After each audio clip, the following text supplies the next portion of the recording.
Yeah, they're a good team. Obviously, they're a good team. They have a lot of good players. A lot of high-end skill, and they got a great team. The last 40 minutes. First 20. We're going to have to play a full 60 minutes, playing 60 minutes. Yeah, we're just keeping it simple right now. Yeah, I'm just trying to keep it simple. We just got to keep it simple. We'll have to simplify here. Simplify things a little bit. I have a theory. The narrative that NHL players are boring, I think it's a valid criticism, but I don't think it's their fault. It's embarrassing. Is there one thing? No, just in general. I think this league has trained them to be boring. Hockey players do have personalities, but what I'm saying is the environment around hockey makes it so that showing personality is a risky thing for a player to do. Let's talk about it. He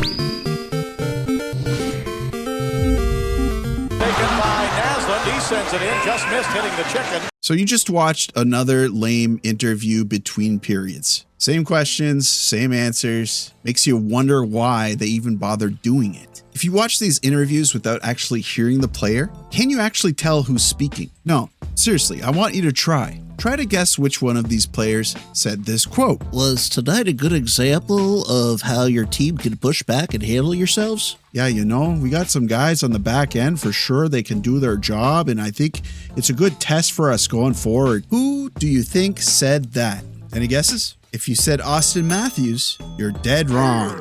It was Cole Caulfield. It's become such a joke that fans can finish the sentences before the players can actually finish them. But here's the weird part. Personalities exist, we just don't get that part during the live broadcast. In some ways, I think that's a missed opportunity by the league, but it's also strategic. Why does this happen though?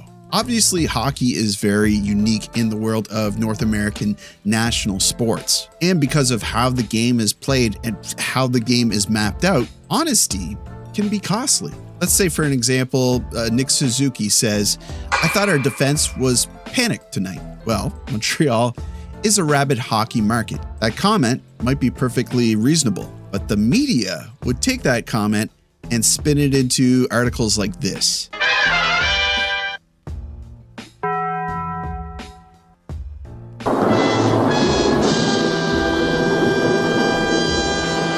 So is the honesty worth it? Well, maybe not in that case. A little thread that you give the media could be pulled and suddenly your sweater is gone. So in this scenario, let's pretend it's the next game. Nick Suzuki gets asked the exact same question about the defense. And guess what? They look panicked again. But what does Nick Suzuki say? Obviously, we just need to be better. Problem is solved.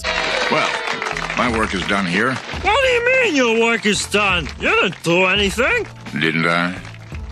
So when this narrative gets broached, I think often individuals will blame media training. And I remember the response from fans from when Nikita Gorbankin joined the league and had this brilliant interview. Back check, forecheck, and paycheck.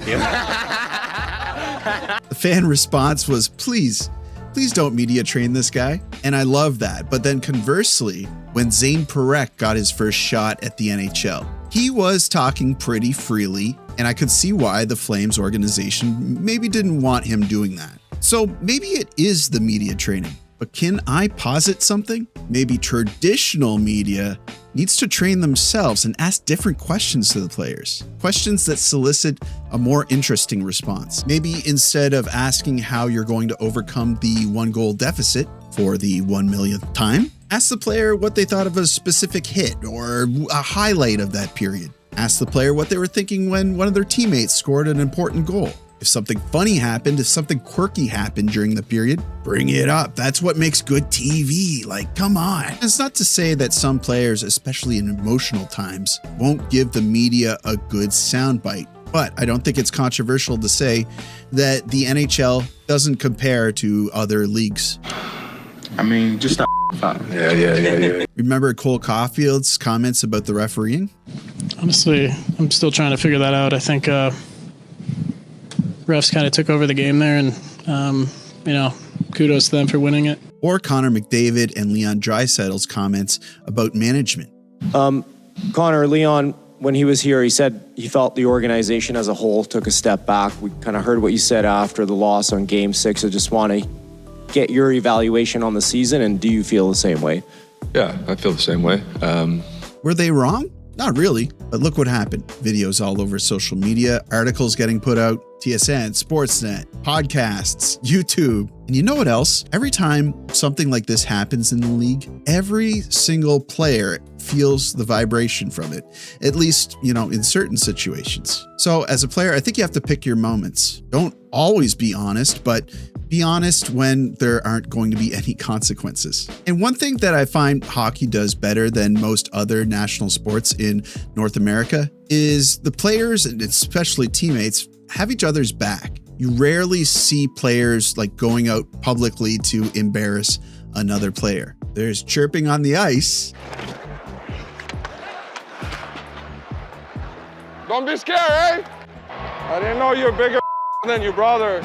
I thought more about you. But no chirping in front of the microphone. That's something they do right in hockey, and the culture in hockey, at least here in Canada. I find that even in the organized leagues that we have here, there's a real lesson around brotherhood, and you're not out there to try to hurt your opponents. So say what you will about hockey's culture and what has happened in the past, but I've always really liked that component has been in there, and I think it's getting better. So to kind of summarize and bring it all together, I think that fans are looking for moments that are genuine. They're not looking for locker room drama. They're not looking for the specifics on what the team has to do on the power play in period number 2, or how they need to shut down one specific line on their opponent's team. And to do so, they're changing line configurations. But that's almost like how journalists are asking those questions. And that's not even getting into the post-game questions, where the questions and answers are trending to be also very scripted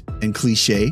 And maybe it's not asking too much of the players also to try to exhibit more of their personality. But for me, I really think it starts with the broadcasters. Because thinking of Nikita Gorbenko, thinking of Juraj Slafkovsky, the reason why so many Canadiens players connected with Slafkovsky early was because he sounded like Juraj Slafkovsky.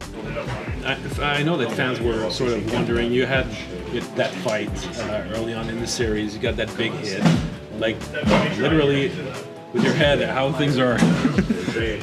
Well, I think I'm good, I can't really get much dumber, so I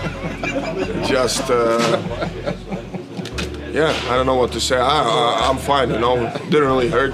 Not like a robot. Players like Kessel, like Marchand, Subban, Bieska, guys whose personalities can come through. I think Schaefer can be like that. I think Celebrini could also be like that. It might be Marc-Andre Fleury's last game here. It's going to be his last season. Just what can you say about him, watching him? I mean, he's been in the league longer than I've been alive, I think. So, those guys, you got to kind of start a portfolio, and then eventually, after you've had your career and you've retired, then you get a career in broadcasting. So, like I said, I don't think the NHL needs more controversy. I don't think there needs to be another JT Miller, Elias Pettersson drama. I don't think players should throw each other under the bus. I don't think that they need to talk specifics and strategy between the locker rooms. But I think that the league should recognize, and broadcasters should also recognize, that there's a culture there where saying absolutely nothing has become the safest option. And I think that that's a shame, because how often is it you see a player retire and it turns out they're like one of the funniest people on earth? That tells me that the personalities were always there. We just weren't able to see them. So obviously, pucks in deep. Credit to the boys. We're going to come out stronger in the second period. You guys know what to do. Hit the like button, subscribe if you're not already subscribed. I'd love to have you. And as always, I will see you down in the comments.